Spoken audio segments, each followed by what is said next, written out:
Hi guys, Graham here again from Bainbridge Technologies, your leaders in battery and power products. So today I just want to quickly talk to you, anybody that's using one of these type of devices, which is a battery isolator or a battery selector. This case is both. You can obviously have the batteries turned off. You can have battery 1, battery 2 or both. So 1 plus 2, 1 or 2 or off. So a lot of times you see these mainly things in boats and that where they need the dual battery system, like a crank battery and a house battery. So therefore then they'll have it on crank and battery for the starting and so forth and the main charging. But if you want to charge just your house battery, you can, once it's full you can do that or have both of them joined. The biggest problem I see with these things are we get customers ringing all the time saying, hey, my batteries keep going flat, or my charger's not charging and it's not doing this and not doing that.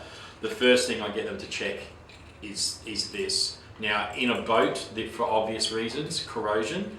You get a lot of corrosion on the back of these because people don't see them. They're sort of like there, forget, and they think, oh, they're completely sealed, but they're not. They're literally just little covers that slide in here. But generally most of the time, there's obviously, if you've got big cables coming in and out here, those covers are removed.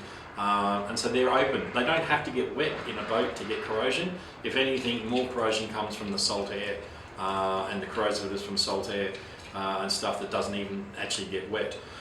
So my suggestion in there would be, once you've done it, if you've checked it, make sure that it is nice and clean. The next thing is check and make sure all the bolts are actually tight, because a lot of the times if you've got like a 0 gauge or a 10 or 00 gauge cable coming onto these things, those gauges are quite thick and they're quite heavy. When you're in a boat and you're pounding, they can be moving up and down, and that moving up and down can actually cause these things to get loose over a period of time.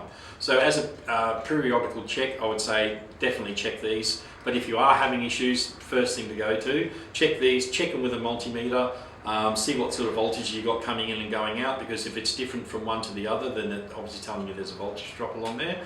If it looks rather clean, get yourself a good battery protect spray, and there's heaps of them around now. It's different brands where you actually just spray that and it actually puts like a nice solid type of rubber coating over the terminal. It does two things: it protects it from getting corroded and obviously giving you a bad connection, but it also then holds a lot of things in place and stops the screws and nuts from coming loose in there as well. So that's my tip for this week. If you're using any sort of isolator or battery selector, just periodically double check and make sure that your cables and everything are tight on there and the connections are nice and clean. So until next time, bye for now.